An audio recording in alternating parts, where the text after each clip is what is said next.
dunia berupa rezeki di pagi hari ini dengan duduk dalam majelis ilmu, majelis yang penuh keberkahan. Pada pagi ini kita akan lanjutkan pembahasan mengenai fikih. Pembahasan kita masih seputar sholat. Namun ini juga kita sekarang berada di bulan haji, ya, karena al-hajju asyhurun ma'lumat. Allah berfirman, haji itu di bulan-bulan yang telah diketahui. Dan asyhurun ma'lumat, ya, menurut sejumlah sahabat, ya, para ahli tafsir katakan adalah bulan Syawal, Dzulqa'dah dan Dzulhijjah. 10 hari di bulan Dzulhijjah. Berarti kita berada di bulan-bulan tersebut, ya. Artinya barang siapa yang kemudian, ya, berencana untuk haji, maka dia bisa memulai ihramnya dari bulan-bulan ini, ya. Tapi sebelumnya saya mau bertanya, apakah di lingkungan sini ada yang akan berangkat haji tahun ini, Pak? Ada yang ikut pengajian terutama? Enggak. Oh ya, enggak. Tadinya saya mau bahas tentang haji, mumpung di bulan haji, kajiannya, gitu kan? Hah? Mau bahas haji atau kita lanjutkan? Mau bahas haji dulu, biar anget, Pak, ya. Mumpung anget, ya. Seperti nasi padang Pak Desa. Motivasi.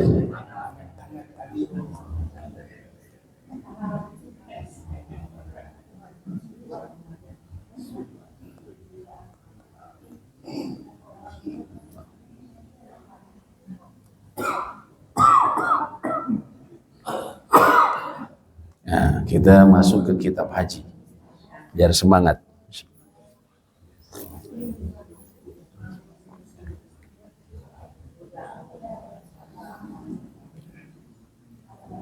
Berbicara tentang, kita masuk ke, kalau yang ada bukunya silahkan dilihat 279 pengantar tentang haji. Haji secara makna bahasa artinya adalah tujuan, ya, tujuan, al-qasdu. Secara syariat haji adalah, tentunya kita ketahui, beribadah kepada Allah dengan menunaikan manasik di tempat khusus, di waktu khusus, dengan cara yang sesuai dengan sunnah Rasulullah SAW, di tempat khusus dan waktu khusus.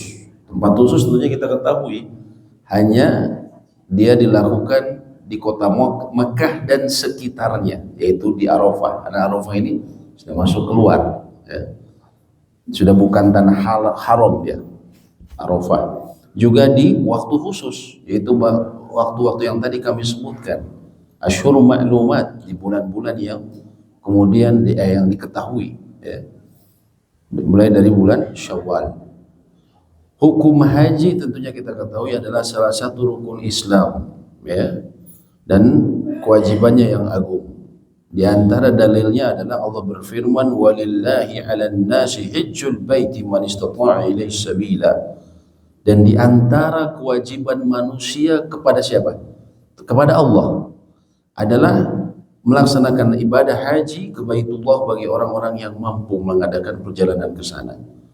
Wa man kafar, dan barang siapa yang mengingkari kewajiban haji, fa innallaha ghaniyyun 'anil 'alamin.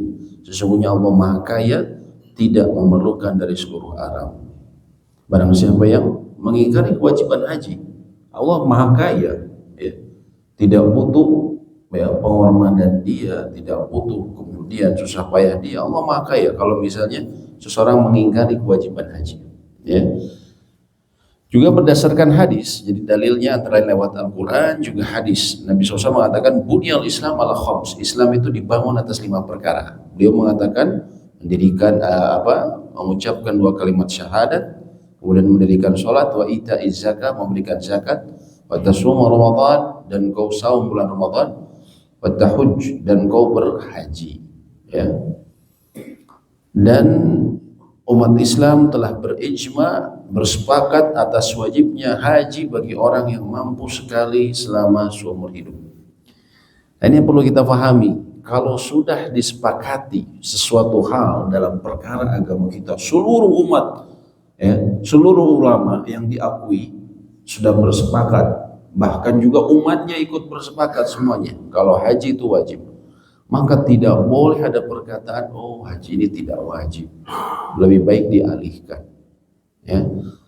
Karena para ulama katakan barang siapa yang mengingkari kewajiban haji dan dia bukan orang yang lemah akal atau jauh dari peradaban sehingga misalnya tidak ada guru, tidak ada ustadz, tidak ada ulama yang mengajarkan ilmu, ya, ataupun mungkin dia baru masuk Islam, jadi banyak nggak tahu, dia pilih tanya wajib haji wajib enggak, karena dia baru tahu masuk Islam, ya. Kalau bukan golongan seperti itu lalu dia mengatakan haji tidak wajib, maka ulama telah sepakat dia telah keluar dari agama Islam. Mau namanya dulunya namanya Pak Haji, cuman dia bilang sudah haji itu nggak wajib. Mau namanya ya dia doktor dalam bidang agama dan seterusnya. Dan musibah itu terjadi, Pak. Ya. Musibah itu terjadi di kalangan kaum muslimin ketika musuh-musuh Islam masuk ke kampus-kampus Islam mengajarkan faham Islam liberal. Ya. Saya mungkin pernah saya juga cerita di sini belasan tahun yang lalu, ya, saya pernah baca ingat sekali di koran terbesar di Jawa Barat, ya, waktu itu masih berjaya tentunya, di halaman tengah yang tulis opini, yang biasanya nulis opini ini orang-orang profesor, doktor, ya, atau pejabat-pejabat, ya. Ada salah seorang yang bahkan mantan rektor Universitas Islam, salah satu universitas Islam, dia bilang karena menimbang haji ini antriannya panjang, kemudian di sana lelah payah, ya, ada korban kecelakaan kayak misalnya di Mina. Saya kira kalau zaman sekarang lebih baik haji itu dialihkan saja buat orang-orang miskin, dananya, subhanallah. Jadi sudah tidak perlu lagi haji, kata dia. Ini bukan orang bodoh, Pak. Bahkan judulnya profesor. Cuman dia liberal, gitu kan? Maka orang seperti ini, kalau kita melihat pandangan umumnya ulama, seluruh ulama, seharusnya dia telah naudzubillah keluar dari Islam dengan perkataannya itu, dengan tulisannya itu. Atau ada juga salah satu dosen yang di universitas yang sama cabangnya di Jakarta, dia bilang, oh apa, ya itu tadi haji itu kan desak-desakan. Dia seolah-olah memiliki ide yang fantastis. Dia bilang harusnya diatur, ya, jangan semuanya ngumpul di Zulhijjah. Jemaah Indonesia mungkin di bulan Ramadan sama Malaysia, jemaah Saudi di bulan ini, jemaah Mesir nanti di bulan Syawal. Emang siapa dia? Gitu kan, bisa ngatur seenaknya aja, seolah-olah brilian gitu supaya nggak ada korban celaka dan segala macam. Ya, nah, ini luar biasa. Zaman kita sekarang seperti itu. Ya. Ada juga dulu ada tokoh sekuler yang dosen, salah satu dosen, ya, katanya dosen ilmu komunikasi, yang pernah dalam salah satu demo ketemu sama orang-orang Islam terus dipukulin. Ada orangnya, ya. Dia juga sama pernah buat semacam kajian, ya, haji itu sudah nggak relevan, kata dia, ya, susah payah ke sana, capek ngapain, katanya, nguntungin apa negara Saudi aja yang udah kaya, katanya. Subhanallah, ini bukan urusan masalah nguntungin, ya, kita nginep di sana, ini ibadah yang agung yang sudah diajarkan, ya, antara lain semenjak Nabi Ibrahim alaihissalam. Sebagian ulama mengatakan semenjak sebelum-beliau juga sudah diajarkan, ya. Dan ulama tadi telah sepakat, dan umat Islam kalau memiliki kemampuan maka wajib bagi dia untuk berhaji walaupun sekali seumur hidup, ya. Dan terdapat banyak hadis-hadis yang menyebutkan keutamaan haji. Nah, ini hadis yang agung.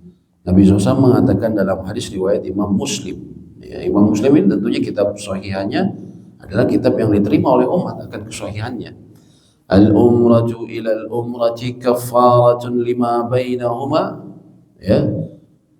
Antara umrah ke umrah berikutnya adalah pelebur untuk dosa-dosa di antara keduanya, ya. Mohon maaf. Jadi kalau Anda memiliki kemampuan untuk berumroh lagi, Setelah umrah lagi, Pak. Ya. Kenapa? Karena antara keduanya itu pelebur dosa. Umrah berikut itu pelebur dosa di antara keduanya. Ya. Wal hajjul mabrur laisa lahu jazaa'un illa al-jannah, dan haji yang mabrur itu tidak ada balasan baginya kecuali surga. Langsung diberikan balasan terbaik. Ya. Surga yang mabrur. Dan Nabi SAW bersabda, man hajja lillahi walam yarfuth walam yafsuq. Barang siapa yang berhaji kepada Allah karena Allah, karena tidak dan dia tidak berbuat rafas, bicara kotor. Rafas ini maksudnya bicara kotor, berbuat yang mengarah ke pornografi gitu ya maksudnya. Ya. Mengganggu wanita atau matanya jelalatan dan seterusnya. Walam yafsuq, dan juga dia tidak berbuat fasik, tidak melakukan kefasikan, tidak menipu orang, ya, tidak berkelahi, tidak ribut, ya. Raja'a ka yaumin waladathu ummuh, maka dia akan kembali ke tanah airnya seperti hari dia dilahirkan oleh ibunya. Subhanallah. Artinya apa, Pak? Bersih lagi, ya. Seperti hari lahir ibu, tidak ada dosa. Dan tidak ada dosa ini, membersihkan diri dari dosa itu harus menjadi obsesi kita, Pak. Kita cari terus amalan-amalan yang melebur dosa dan kesalahan. Karena kita ini tidak terlepas dari dosa, Pak. Ya. Kullu bani Adam, Nabi SAW mengatakan kullu bani Adam khata. Semua anak Adam itu pelaku dosa. Wa khairul khata, dan sebaik-baiknya pelaku dosa adalah yang selalu kembali kepada Allah, at-tawwabun. Ya. Dibersihkan, kita mencari pembersih-pembersih kita, ya. Bahkan kalau yang memiliki kemampuan berhaji, ya, dan dia tidak memakan kuota orang lain, dia sering-sering berhaji agar sering dibersihkan. Namun tentunya haji ini tidak wajib dalam seumur hidup kecuali hanya sekali, ya, yang wajib sekali. Lebih darinya adalah sunnah, sangat disukai kalau kita memiliki kelapangan harta, tentunya tanpa mengambil kuota orang lain, ya. Karena memang ada jalur-jalur yang kita tidak pakai kuota orang lain. Nabi SAW mengatakan, ayuhan nas qad faradallahu alaikumul hajj fahujju. Wahai sekalian manusia, Allah telah mewajibkan atas kalian haji, maka berhajilah. Maka ada seseorang bertanya, akulla amin ya Rasulullah, apakah setiap tahun ya Rasulullah? Nabi SAW disebutkan dalam hadisnya, beliau diam. Ditanya lagi sama orangnya, akulla amin ya Rasulullah, apakah setiap tahun ya Rasulullah? Nabi SAW diam. Akulla amin ya Rasulullah, apakah setiap tahun ya Rasulullah? Kemudian beliau menjawab, lau qultu na'am, andaikan aku berkata iya, la wajabat, sungguh akan diwajibkan, lama stata'tum, dan kalian tidak mampu kalau tiap tahun, gitu kan? Ini sahabat bicara gini kenapa? Karena pada saat itu masih memungkinkan setiap tahun, masih memungkinkan berangkat setiap tahun, ya. Artinya buat orang yang biasa-biasa saja masih memungkinkan, bisa dari Madinah ya naik unta, masih kuotanya masih sangat luas, nggak kayak sekarang, gitu kan? Masih ralega, gitu. Mekahnya juga masih ralega, gitu. Tapi Nabi SAW mengatakan, kalau saya katakan iya, kalian tidak mampu, ya. Begitu juga karena Nabi tidak berhaji sesudah beliau hijrah ke Madinah kecuali sekali saja, ya. Yaitu beliau haji wada tahun 10 Hijriyah, hajinya beliau, dan ini atas ijma ulama. Dan orang yang sudah mampu harus bersegera menunaikan ibadah haji manakala syaratnya sudah terpenuhi. Dan bila dia menunda tanpa udzur, maka dia berdosa berdasarkan sabda Nabi SAW, ta'ajjalu ilal hajj, bersegeralah kalian berhaji, fa inna adakum la yadri ma yadrillah, karena salah seorang di antara kalian tidak tahu apa yang akan terjadi padanya berupa kematian, hajat atau lainnya, ya. Ini hukum bagaimana menyegerakan haji. Sebenarnya di sini ada dua pendapat. Disebutnya tarohi, hukum mengakhirkan haji. Menurut Imam Syafi'i boleh mengakhirkan haji dalam mazhab Imam Syafi'i. Kenapa? Karena Nabi SAW perintah haji itu para ulama berselisih pendapat kapan turunnya. Sebagian ada yang mengatakan tahun 5 Hijriah, ada yang mengatakan tahun 6 Hijriah. Perintah haji untuk umat Islam, ya, bukan buat Islam keseluruhan, Maksudnya umat Islam keseluruhan ini, Nabi Ibrahim, nabi-nabi sebelumnya itu kan disebut juga sebagai agama Islam, umat Islam yang terdahulu. Ya. Kalau mereka sudah disyariatkan dari dulu, cuman yang umat Islam itu sejak kapan? Sebagian ulama ada yang mengatakan tahun 7, ada yang mengatakan tahun 8, ada yang mengatakan tahun 9. Ya. Sebagian pendapat yang kontemporer mengatakan yang dikuatkan adalah tahun 9. Kenapa? Karena itulah jemaah haji pertama dari kaum muslimin yang berangkat, yaitu yang dipimpin oleh Abu Bakar As-Siddiq radhiyallahu taala anhu. Ya. Beliau yang pertama menjadi Amirul Hajjnya. Beliau yang pertama tahun 9 Hijriah. Ya. Nabi SAW tidak ikut. Ya. Nah di sini sebagian ulama Syafi'iyah menganggap Nabi SAW itu beliau ada perintah haji tapi beliau tidak bersegera. Beliau baru laksanakan tahun berikutnya, yaitu haji wada. Artinya boleh kita mengakhirkan gitu. Ya. Tapi pendapat jumhur mayoritas ulama selain Syafi'iyah, yaitu dari Hanafiyah, Malikiyah dan Hanabilah ya, atau Hambali, mereka mengatakan tidak, haji itu disegerakan kalau sudah punya kemampuan. Kenapa? Pertama dalilnya ini, ta'ajjal ilal hajj. Nabi SAW sendiri yang bilang, bersegeralah ya, menunaikan haji. Karena seorang kalian tidak tahu apa yang terjadi padanya. Ya, bersegeralah, gitu kan? Kemudian juga dijawab mengenai kenapa tadi Nabi SAW mengakhirkan, tidak langsung kemudian berhaji. Antara lain hikmahnya, karena pada saat itu tahun 9 Hijriah masih ada orang-orang musyrik ikut berhaji juga. Karena haji ini ada setiap tahun sebelum Nabi SAW diutus sebagai Nabi. Itu orang-orang musyrik. Dan termasuk kebiasaan orang-orang musyrik adalah mereka tawafa uryanan. Mereka tawaf dalam keadaan apa Pak? Telanjang. Telanjang Pak. Laki-laki telanjang biasa, kalau perempuan buligir kata orang Sunda ya. Buligir. Kalau perempuan dia biasanya tawafnya malam, ya, dan dia pakai pakaian dalam. Ya. Kalau laki-laki bulat, telanjang bulat, gitu kan. Dan kecuali mereka memiliki koneksi kuat dari orang Quraisy. Kalau orang Quraisy berpakaian, orang selain Quraisy yang tidak berpakaian telanjang. Dan orang yang memiliki hubungan baik dengan salah seorang orang Quraisy atau pembesarnya, maka dia akan diberi pakaian. Namun selain mereka, mereka tawaf telanjang. Tawaf dalam keadaan telanjang. Ya itu dari akal-akalan dan cocokologi, Pak. Artinya kita mau membersihkan dosa kita datang dalam keadaan ini telanjang. Ya. Sama seperti khurafat di beberapa daerah, ya.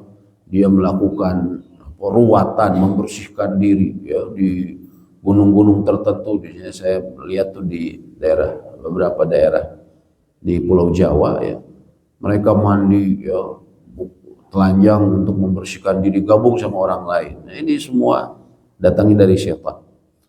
Nah sama seperti itu, waktu itu masih ada orang musyrik. Kemudian Nabi SAW mengutus juga Ali bin Abi Thalib untuk menyusul Abu Bakar. Dan waktu itu Ali bin Abi Thalib lah yang mengumumkan bahwasanya mulai tahun ini, mulai tahun besok tidak boleh ada lagi orang-orang musyrik yang ikut berhaji. Itu yang pertama. Dan tentunya tidak boleh ada orang lagi yang tawaf dalam keadaan telanjang. Nah, kata para ulama di antara hikmahnya Nabi SAW baru haji tahun berikutnya agar itu semua dikondisikan sehingga ketika beliau berhaji tidak ada lagi yang seperti itu. Ada orang musyrik ikut berhaji, tidak ada lagi orang yang tawaf telanjang. Ya. Karena beliau akan memberikan contoh pada saat itu, tata cara berhajinya kepada orang-orang secara umum. Beliau mengatakan, khudhu anni manasikakum. Ambillah dariku tata cara berhaji kalian. Ya. Sehingga tentunya saat itu ada semacam pembelajaran bagi umat. Nah itu jawaban dari jumhur ulama. Kenapa Nabi SAW kemudian mengakhirkan hajinya saat itu.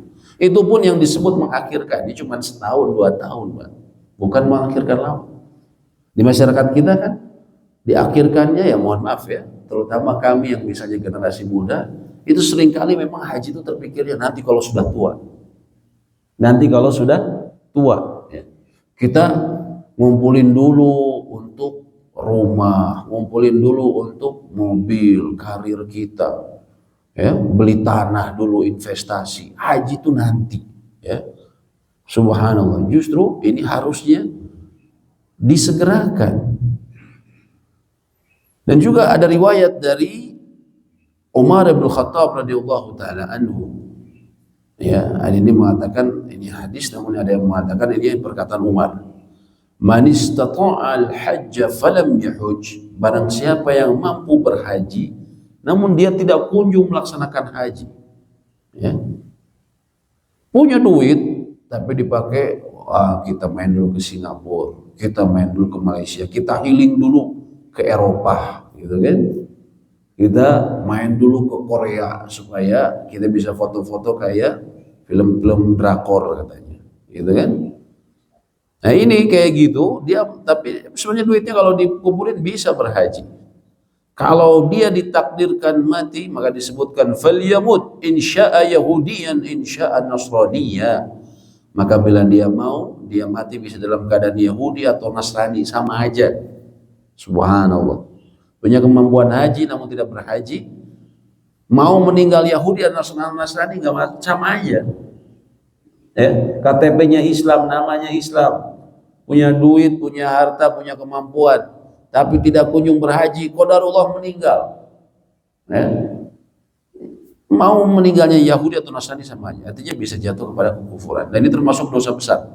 Imam Az-Zahabi, penulis kitab Al-Kabair, dosa-dosa besar, di antara dosa yang ketujuh beliau sebutkan, dosa besar ketujuh adalah man tarakal hajj, barang siapa meninggalkan haji padahal dia memiliki kemampuan untuk melakukannya. Itu termasuk dosa besar. Ya. Lalu apa saja syarat-syarat haji ini? Syarat haji wajibnya ada 5 syarat. Pertama, Islam. Tentunya tidak wajib atas orang kafir dan tidak sah juga Snow Horgonje, ya, yang ngaku Islam, ya, masuk Islam berangkat dari Aceh, balik lagi, ya, itu yang zamannya Belanda dulu, ya, zamannya VOC.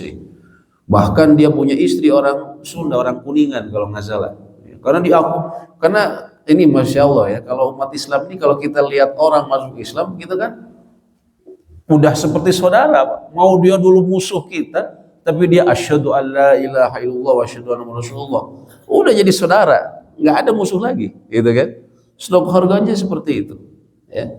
Yang tokoh Belanda itu, dia kemudian dianggap sebagai Muslim, ternyata hanya berpura-pura, dia hanya sebagai intelnya. Dia kan 12 tahun di Mekah, subhanallah, intelnya 12 tahun dia menipu kaum muslimin, ya, di Mekah, ya.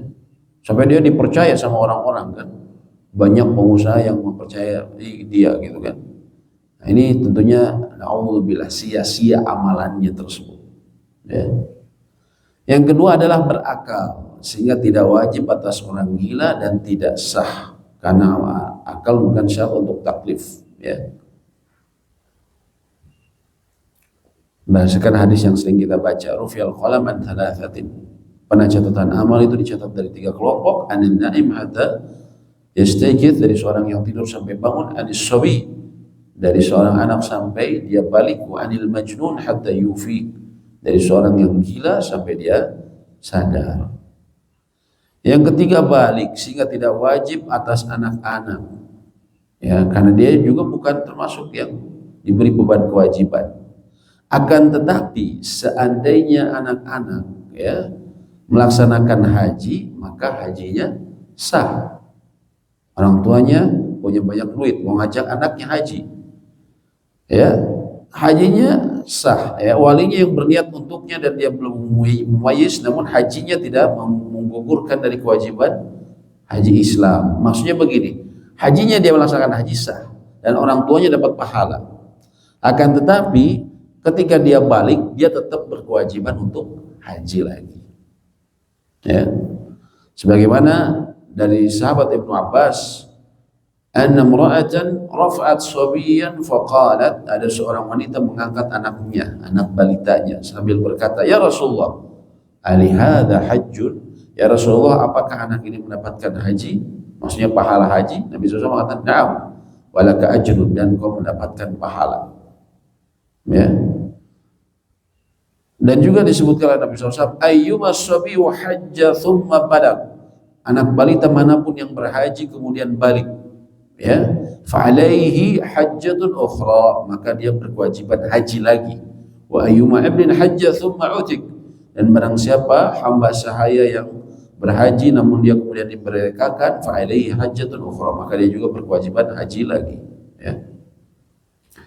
Yang keempat adalah merdeka, sehingga kalau dia masih menjadi statusnya budak, maka dia tidak berkewajiban. Tapi andaikan dia berhaji, nanti ketika dia bebas, dia harus berhaji lagi. Ya. Zaman sekarang udah nggak ada Ustaz perbudakan. Masih ada di beberapa tempat, dunia ini begitu luas, masih ada perbudakan. Dan perbudakan itu akan ada sampai akhir zaman. Mungkin sekarang nggak ada di kalangan muslimin, tapi nanti ketika ada peperangan lagi antara kaum muslimin dengan yang lain, nanti akan terulang lagi sejarah akan terulang. Sejarah itu seperti berulang, kehidupan manusia itu berulang. Begitu juga dengan perbudakan. Makanya Allah berfirman, wa tilkal ayyamu nudawwiluha bainan nas, itulah hari-hari yang kami pergilirkan di antara manusia. Jadi makanya firman Allah itu berhubungan dengan apa? Sejarah itu berulang. Istilah yang sering kita pakai, ya. Sejarah itu berulang. Nanti ada lagi yang begini, ada lagi yang begitu. Seperti itu. Yang kelima, mampu berdasarkan firman Allah, walillahi 'alan nasi hijjul baiti man istata'a ilaihi sabila. Maka orang yang tidak mampu secara ekonomi, tidak memiliki bekal dan mencukupi keluarganya yang wajib dinafkahi, atau tidak memiliki kendaraan untuk pergi dan pulang kembali, atau tidak mampu secara fisik, ya, ini jadi berhubungan dengan apa? Dengan ekonomi, bekal dia, bekal berangkat, bekal di Mekah, dan bekal kembali lagi. Dan juga bagi yang jauh, dia memiliki kendaraan. Kalau sekarang memang kita udah satu paket semuanya, Pak, ya, sudah satu paket, ya. Memiliki bekal kendaraan, atau tidak mampu secara fisik, uang punya, ya, kemudian kendaraan, ya sudah satu paket semua, tapi nggak mampu secara fisik, sudah lanjut usia, yang tidak bisa, dia tidak bisa berkendara, ya, maka, atau ibadah haji tidak aman, misalnya ketika menuju Mekah kita lewat negara yang melakukan peperangan, kalau kita lewat darat, tapi kalau pesawat udara tentunya lebih aman. Tapi kalau tidak aman, maka juga itu tidak dianggap tidak mampu, ya. Namun selain itu, maka termasuk mampu. La yukallifullahu nafsan illa wus'aha. Allah tidak memberi seseorang sesuai dengan kesanggupannya, ya. Nah, ini artinya yang perlu disebutkan, ini kebalikannya yang disebut syaratnya ini. Ini artinya seseorang harus memiliki bekal untuk pergi dan pulang. Dan di sana juga sebagian ulama mengatakan untuk juga keluarga yang ditinggalkan. Keluarga yang ditinggalkan selama dia berpergian. Dan dia juga sudah memenuhi kebutuhan mendasar dari keluarganya. Contohnya apa? Ya tadi bekal untuk makanan, juga mungkin dia membutuhkan rumah, sudah ada apa? Rumah yang secukupnya, disebutkan oleh para ulama ala qadri, yakni apa? Di kadar yang pertengahan, ya, yang cukup, bukan yang berlebihan, ya. Sudah memiliki kendaraan yang pokok, memang dia, bila dia memang membutuhkan, ya, maka dia, kalau sudah itu terlaksana, maka dia menjadi wajib berhaji, ya. Jadi bukan nunggu sampai rumahnya mewah dulu, bukan punya mobilnya sudah banyak baru bisa berhaji, tidak. Rumah secukupnya, ada kendaraan yang pokok, maka dia kemudian bersegera seharusnya berhaji, ya.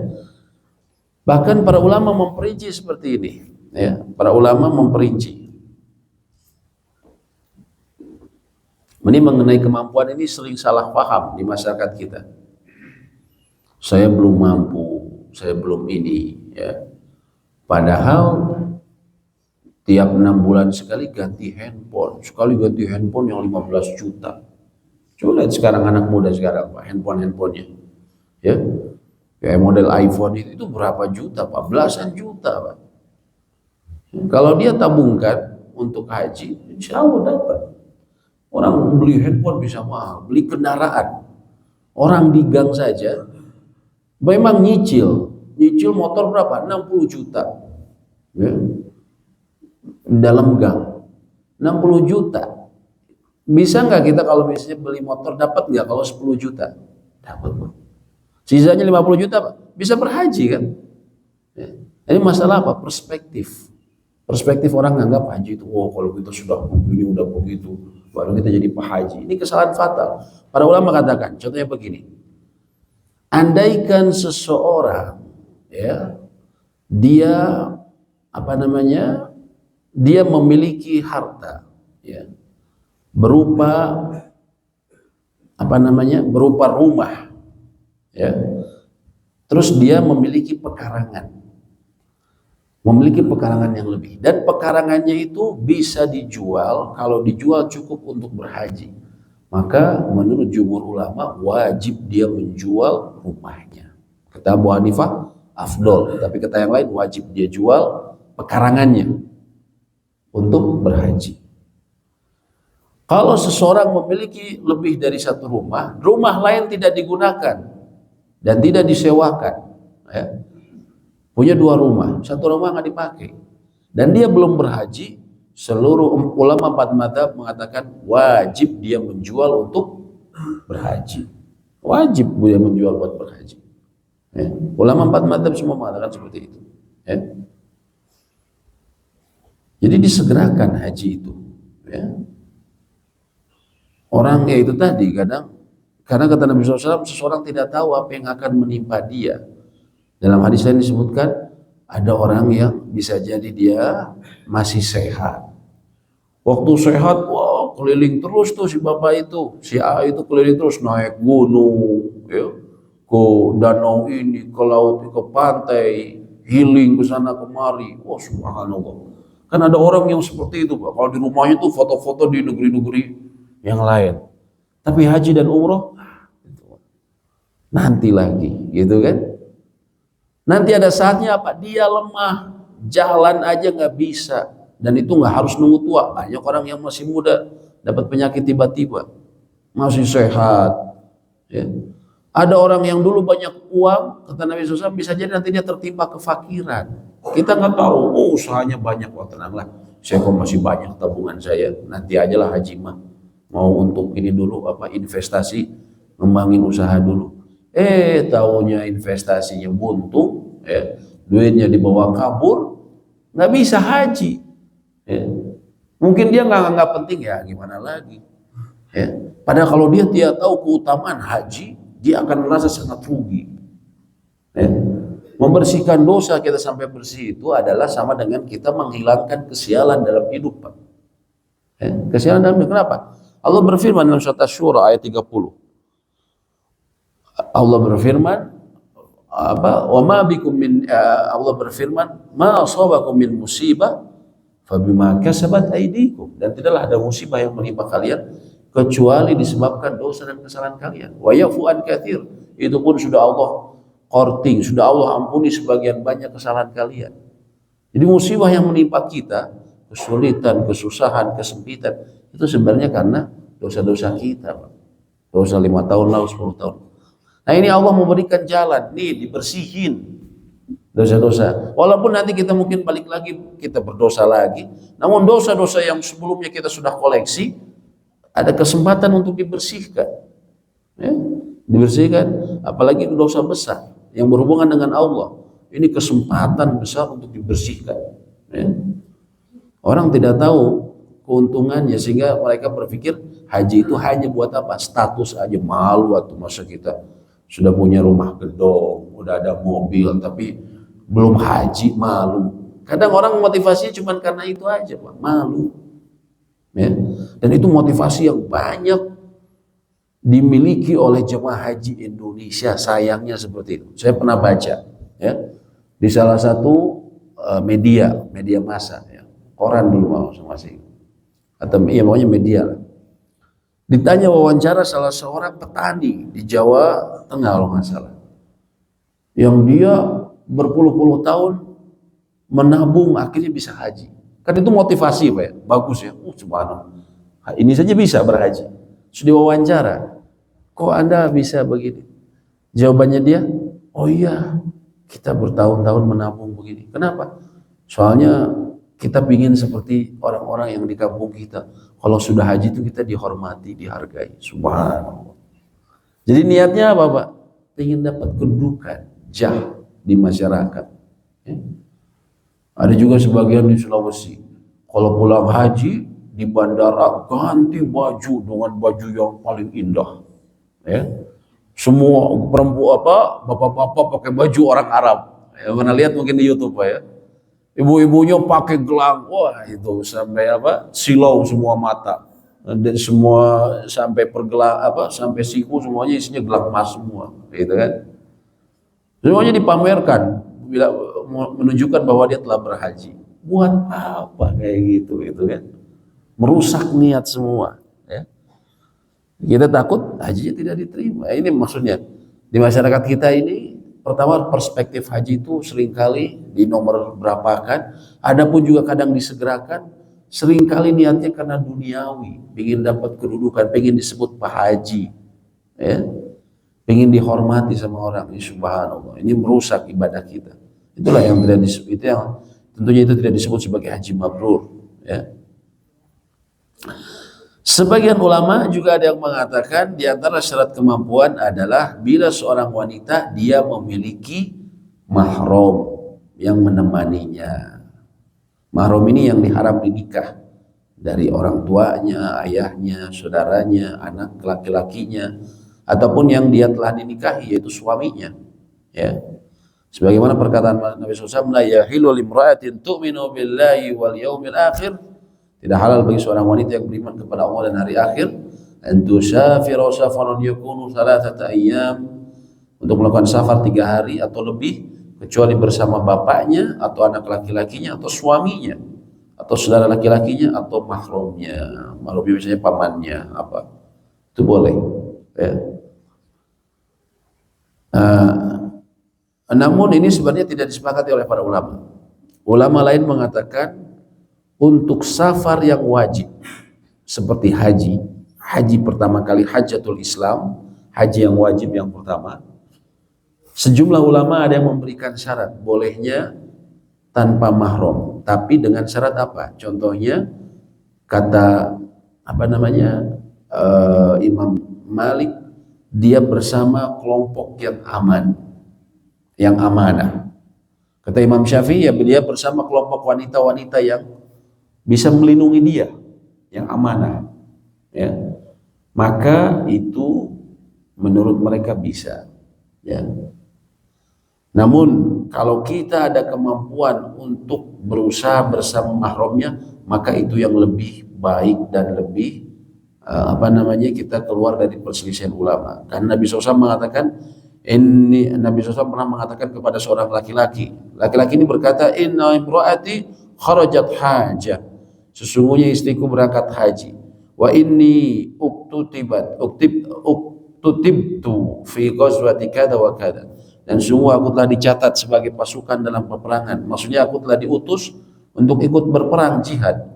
Nabi SAW mengatakan, intalik fahujja ma'aha, pergilah kamu, keluarlah dari maksudnya tugasmu dan berhajilah bersama istrimu.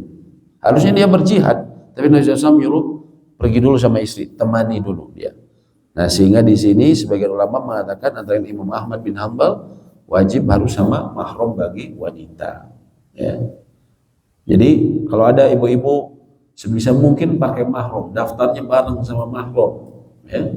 Tapi kalau sama sekali tidak memungkinkan, ya, sama sekali tidak memungkinkan, terus dia memiliki kelompok yang amanah. Ini semua saudara-saudara saya yang ikut, walaupun bukan mahram langsung tapi sepupu kan bukan mahram, Pak. Ya.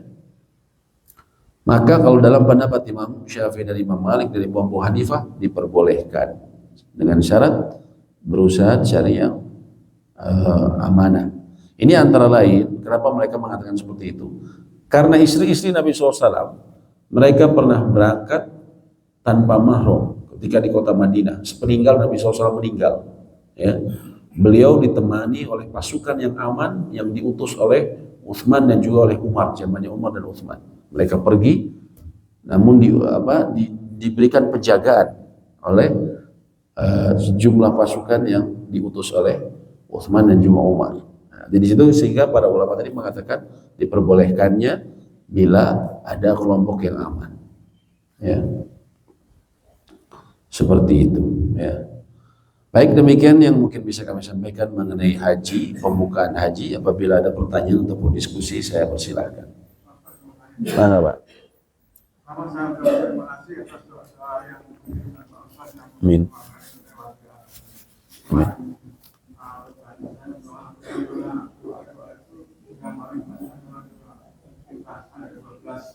Iya.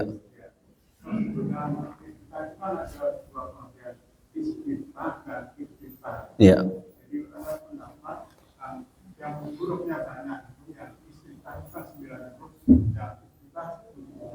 Yang banyak itu menunjukkan bahwa doa itu panjang. Iya. Jadi kalau seperti baca doa itu panjang. Iya. Kalau yang ada yang pendek itu kita apakah pendapat itu kenapa sampai ada dua nama sedangkan doa dan naik ruku Iya. Iya. Iya.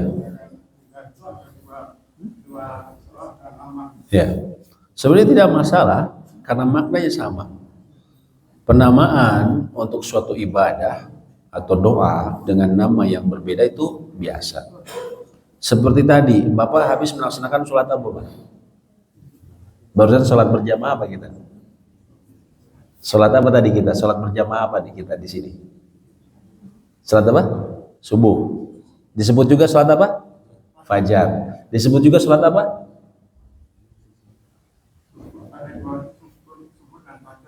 Ada dua? Enggak, Pak. Ada lagi. Sholat godah. Sholat subuh juga disebut sholat godah. Ini istilah yang tidak populer, tapi disebutkan dalam sejumlah hadis.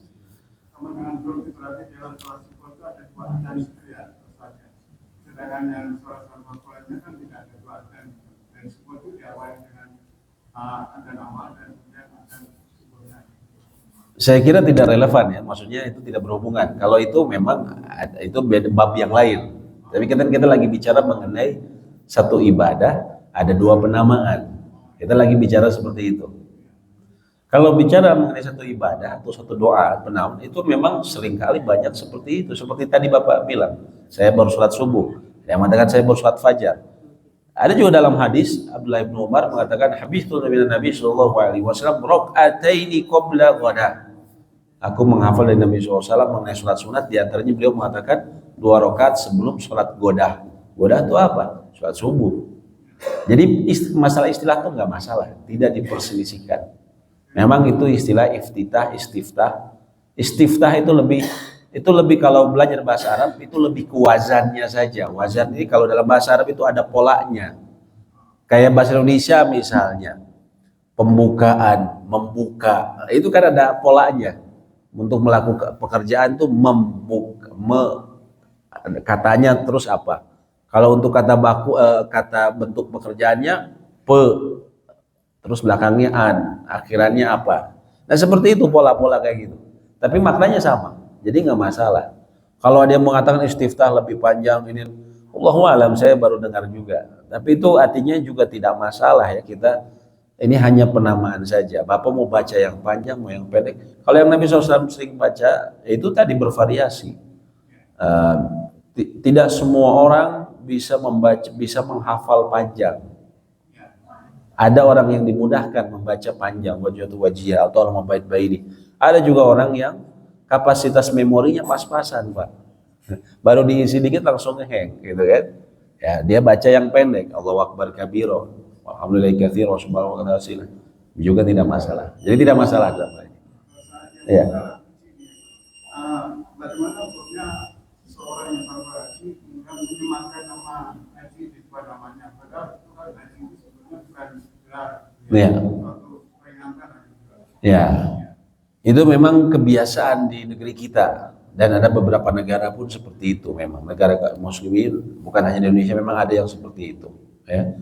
Apakah harus? Pertama tentunya tidak harus. Apakah sunnah? Juga bukan sunnah. Karena kita nggak pernah mendengar Nabi SAW mengatakan, wahai Haji Abu Bakar. Wahai Haji Umar, gitu, nggak pernah bilang kayak gitu Nabi SAW. Nah, jadi kembali ke niat.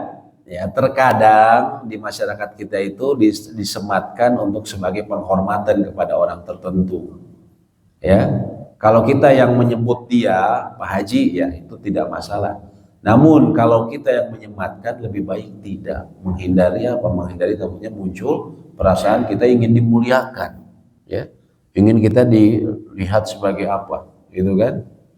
Kiai Haji Panembahan, gitu kan? Ya. Bahwa mampu juga dengan surga. Ya. Karena bagaimana seorang yang melakukan itu dikatakan bahwa dapat dikatakan bahwa hajinya itu mampu, apalagi ada proses hajinya untuk semua sebelumnya, Iya. dia bisa menjaga sampai dengan akhir hidupnya. Iya. Sehingga karena sebelumnya yang akhir itu akan lebih baik daripada permulaan. Iya. Haji Mabrur ini proyek besar, proyek yang tidak ada selesainya. Dimulai Haji Mabrur ini bila memenuhi dua syarat ketika ibadahnya. Pertama apa? Ikhlas. Dia murnikan ibadahnya kepada Allah. Dari sini saja banyak yang sudah gugur. Tadi saya bilang, ada orang niat berhaji untuk apa? Agar dapat gelar haji, agar dihormati di masyarakat, agar banyak hal. Malu, semua orang di sini semua udah haji. Kita punya rumah, punya sawah, punya ini, ya. Tapi belum berhaji, gitu kan? Itu dari situ udah niatnya udah salah. Artinya ikhlas dia itu sudah gugur di situ. Ya, sebentar Bu ya. Sudah gugur di situ. Yang kedua apa? Dia harus melaksanakan mutaba'ah sesuai dengan sunnah Nabi SAW. Jangan keinginan sendiri. Wah, ngapain harus wukuf di Arafah? Mendingan saya di luar saja, gitu kan? Ada orang mungkin punya keinginan seperti itu, maka hajinya nggak sah. Itu saat pelaksanaan. Dan kata para ulama, Haji Mabrur ini juga nanti dilihat ketika setelahnya. Makanya itu proyek seumur hidup. Apakah ada perubahan atau tidak? Kalau bukan, artinya kalau Haji Mabrur itu dia nggak akan melakukan dosa. Enggak. Manusia itu pasti jatuh pada dosa. Tapi bagaimana dia menyikapi dosa? Bagaimana dia berusaha menghindari dosa? Dan bagaimana dia menyikapi dosa? Ketika jatuh dalam dosa, apa yang dia lakukan? Kembali lagi. Seperti itu. Jadi Haji Mabrur itu pembahasannya panjang, tapi dia proyek panjang dalam kehidupan bagi orang yang sudah berhaji, memperbaiki diri terus. Bagaimana Pak? Ibu? Ini Pak, seseorang Ya. dia sudah mampu untuk berhaji suami istri, Ya. tapi dia itu mempunyai anak yang sangat membutuhkan kebutuhan khusus.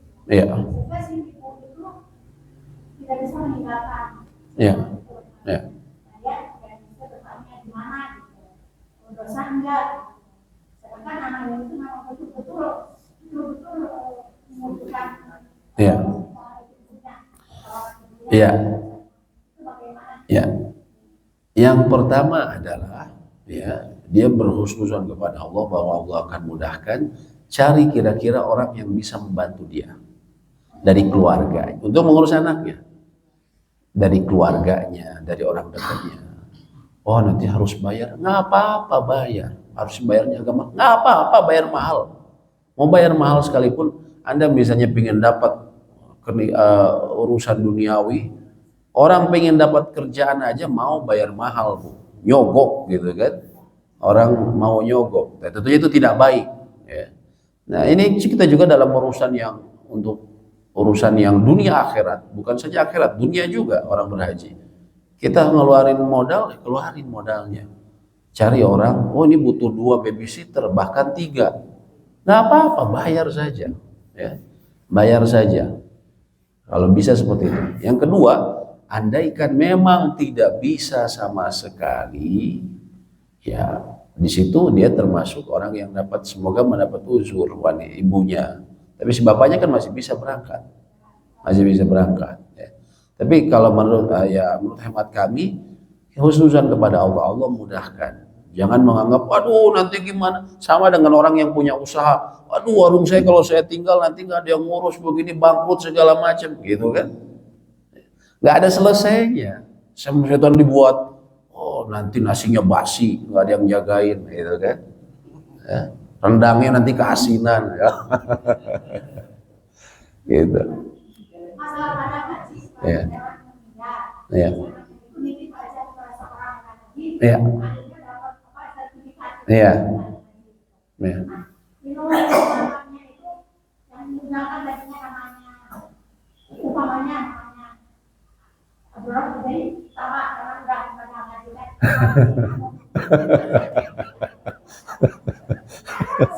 Niat banget. Digesek dulu ya nisannya kan.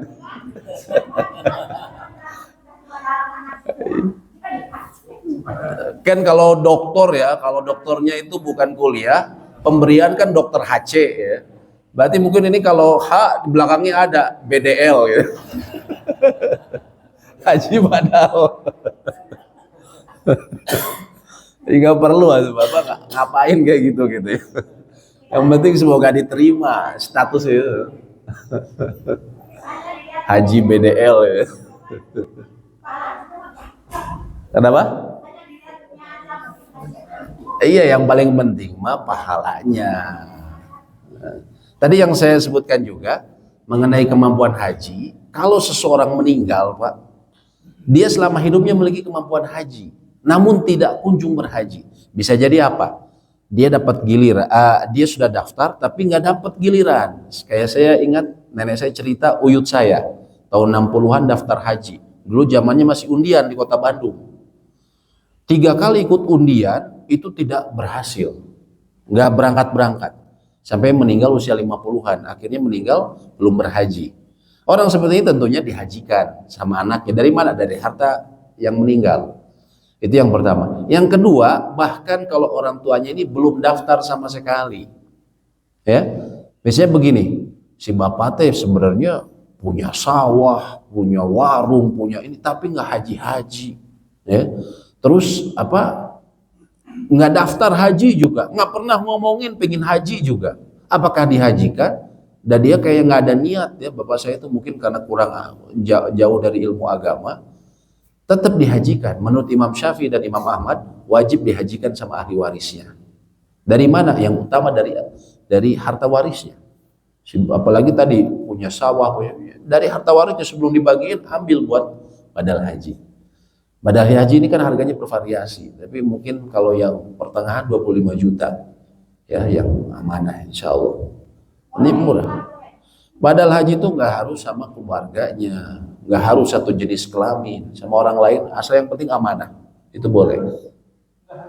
Nggak harus ada hubungan keluarga, nggak harus, sama orang lain bisa dibadalkan. Iya bisa, nggak ada syarat untuk satu jenis kelamin, nggak ada syarat harus punya hubungan keluarga. Walaupun tadinya dia tidak ada keinginan berhaji, Iya. sebenarnya ya ini terjadi pada diri saya. Iya, orang tua. Oh, datu itu apa? Kakek. Itu mengayom daripada ini Nah, yang saya tahu Datuk Maringgi. Jadi dia itu memang mempunyai kekayaan yang diberikan kepada ponakan-ponakannya. Iya. Tetapi dia berkeinginan haji itu kurang tidak. Sebenarnya dia punya harta, Pak. Oh, hajikan saja. Kalau mau sama saya bisa. Enggak. Bercanda. Tapi dihajikan saja. Dihajikan saja. Ya bisa bisa sama orang sana, bisa sama ini. Atau mungkin ada nik per individu bisa juga walaupun bukan dari harta mereka dia. Oh, bisa. Artinya kan mungkin hartanya udah habis ya. Sudah meninggal. Susah juga diambil. Ya, bisa saja itu juga badal haji, artinya kita misalnya kita merasa ya misalnya orang tua, tadi dulu orang tua saya sih sebenarnya memang nggak mampu. Tapi kita ingin menghajikan, boleh menghajikan. Nanti ada dalil-dalil yang terkait dengan badal haji ini. Karena ada yang mengatakan tidak ada badal haji. Ada dalil-dalilnya yang mengatakan badal haji ya. Nah, bisa dari harta, yang utama nih yang barusan. Kalau Imam Syafi'i dan Imam Ahmad itu mengatakan wajib, bukan sunnah lagi. Kalau misalnya dia meninggalkan hartanya cukup buat berhaji dan dia tidak kunjung berhaji, maka wajib diambil dari harta warisannya. Sebelum dibagi waris itu peninggalannya harus ada yang dikeluarkan untuk berhaji menurut Imam Syafi'i dan Imam Ahmad. Kalau yang kasus bapak tadi, bisakah kalau saya bukan dari hartanya, atas dari harta saya ini? Bisa saja, boleh dihajikan atas nama dia. Itu termasuk ya mungkin kita merasa balas jasa gitu ya, bagus. Artinya itu salah satu kebaikan yang utama. Gitu. Allahu a'lam bishawab. Seperti itu. Baik, demikian yang bisa kami sampaikan. Semoga memberikan manfaat dan semoga Allah menerima amal ibadah kita semua. Rabbana taqabbal minna innaka antas samiul alim wa tub alaina innaka antat tawwabur rahim. Allahumma anfa'na bima 'allamtana wa 'allimna ma yanfa'una wa zidna ilma. Rabbana atina fid dunya hasanah wa fil akhirati hasanah wa qina adzaban nar. Amin ya rabbal alamin. Subhanakallahumma wa bihamdika asyhadu an la ilaha illa anta astaghfiruka wa atubu ilaik. Assalamualaikum warahmatullahi wabarakatuh.